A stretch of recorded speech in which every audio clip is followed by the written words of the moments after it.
Hi everyone, hope you all are doing well. Stay home, stay safe, protect yourself and your family too. And thanks for watching my videos and thanks for subscribing. If you are not subscribed yet, please subscribe to my channel and encourage me. And if you like the video, please click on the like button and share it with your friends.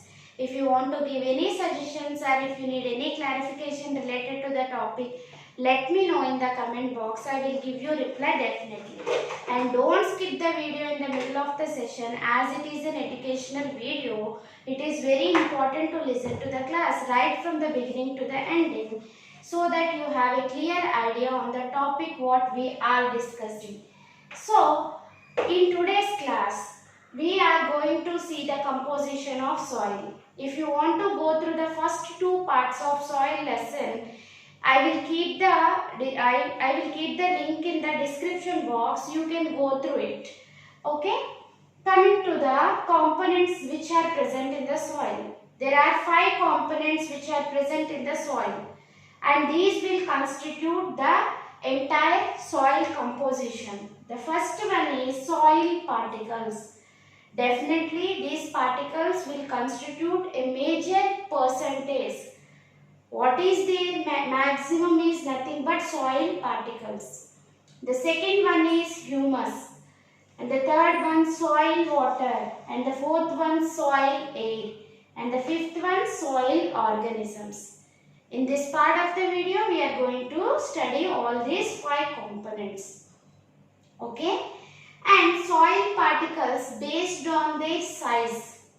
Okay? Based on their size, the soil particles are categorized into 4 types. Gravel or sand, gravel or stone, which is having the diameter greater than 2 mm. Likewise, sand 0.05 mm to 2 mm. Silt 0.002 mm to 0.05 mm. The size of the sand particles are soil particles. Based on the size of the soil particles, they are categorized into 4 types. Clay, less than 0.002 mm. And you need to understand one thing. Based on the composition of these different particles of the soil texture will vary. Okay? Based on the composition of these different soil particles, the texture of the soil will vary. Texture means the feel. When we touch, what we can feel. That is nothing but texture. And gravel or stone constitute the largest particles. And clay, the finest particles. Okay? Then the nature of the soil will depend on the type of the particles that are present and their composition. And in detail, we will study this in types of soils. Okay? This is the different sized particles, and the texture will depend on the composition of the different soil particles. That you need to remember. Then coming to next soil component, that is humus. We have already seen what is humus. Humus is a matter obtained by decayed plant and animal matter by the action of microorganisms. Humus is obtained from decayed plant and animal matter by the action of microorganisms, and this will give nutrient to the soil, because whatever the plant and animal matter, that matter will be there, and that is acted upon by the microorganisms, and it will give nutrients to the soil. So humus will increase the soil fertility. What is humus? You need to write now.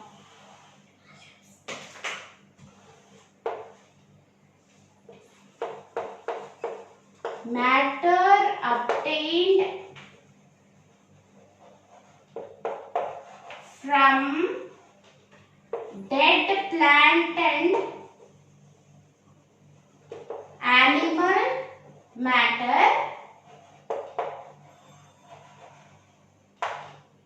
by the action of microorganisms.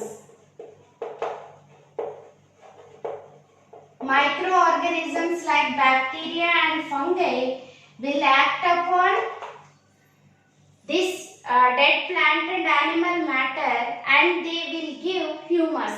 Humus is rich in nutrients and it will give fertility to the soil. Okay, this is about humus. Coming to soil water. Soil water is essential for the growth of plants because most of the plants, their roots will extend in the soil and it will be absorbed from the soil only. For their survival, whatever the water that is required will be absorbed from the soil. Not only for the plants but also some of the organisms that are living in the soil will utilize this water, and this is required for the growth of plants in simple. Okay, and how can we know the percentage of moisture present in the soil, and what is the percentage of moisture that is present in the soil? How can we know?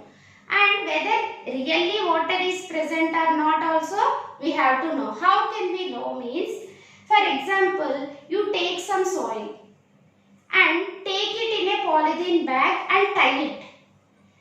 Tie it tightly and keep that polythene bag containing soil in hot dry sun. Okay, then for 1 to 2 hours if you keep, then as the cover is tightly packed, we can observe the droplets of water. We can observe the droplets of water inside the plastic bag, because whatever the water that is present in that soil is evaporated because of sunlight, because of heating of sunlight. So we can observe water droplets. We are observing water droplets means it contains water. From that activity we can understand that soil contains water. And how to know the quantity of moisture that is present? Percentage of moisture, how to calculate? Okay. For example, you take some amount 200 something, so 200 gram of soil you take. From one place you take some soil, and 200 grams soil, first we have weighed it and we have taken the weight as 200 gram, and later you dry this soil in under the sunlight for 1 day. Okay, you dry it, then you observe the weight. X gram weight will be there. The weight will vary. Yes or no? The weight will vary from the initial to the final. And this is a 200 gram and some x grams of weight you got after drying it.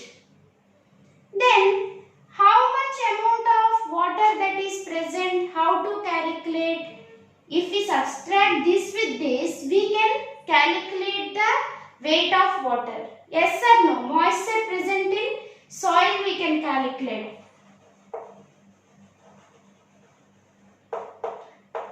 So 200 minus x. 200 minus x will give you the amount of moisture present in the soil. But you need to calculate the percentage of moisture. Percentage of moisture. How to calculate the percentage of moisture?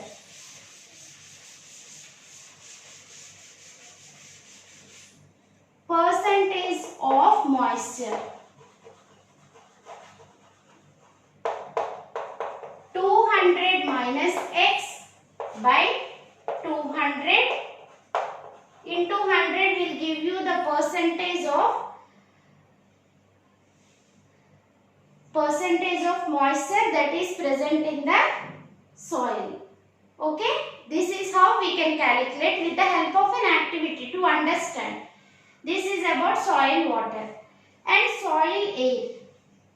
Soil air is required because so many organisms will survive in the soil. It contains air and that will be utilized by organisms. Okay, it is also simple one. And coming to soil organisms, different types of organisms will survive in soil. Different types of organisms will survive in soil, and these include earthworms,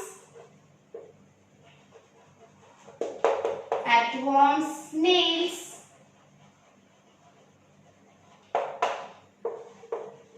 bacteria, fungi, and these bacteria and fungi are microorganisms and they help in increasing the fertility of the soil by producing humus. And coming to earthworms, earthworms will also increase the fertility of the soil and they are called as farmers' friends. Farmers' friends. Why they are called as farmer friends means they will dig the soil and they swallow the soil and they will loosen the soil. Thereby they will increase the fertility of the soil. And farmers will depend on the fertility of the soil only. If fertility is more, then they can grow crops to the maximum extent. So, earthworms are called as farmers' friends because they will increase the fertility of the soil. They will increase the fertility of the soil. How they will increase the fertility of the soil? They will dig the soil, they will swallow it and they will loosen the soil. We can observe all these earthworms when we pour some water. When we pour some water in the soil containing earthworms, if earthworms are present, they will come out. They will come out and we can observe these earthworms. Okay, this is about the soil organisms. Some insects may also be present. Along with this, some insects may also be present in the soil. This is the composition of the soil and the different components of the soil. Hope you have enjoyed and I hope you have learned. If you haven't understood, repeat the video for the second time. Even then, if you get any doubts, let me know in the comment box. I will give you reply definitely. And if you like the video, please click on the like button and share it with your friends. If you are not subscribed to my channel, please subscribe and encourage me. And that's all for today. Hope you have enjoyed. Bye bye.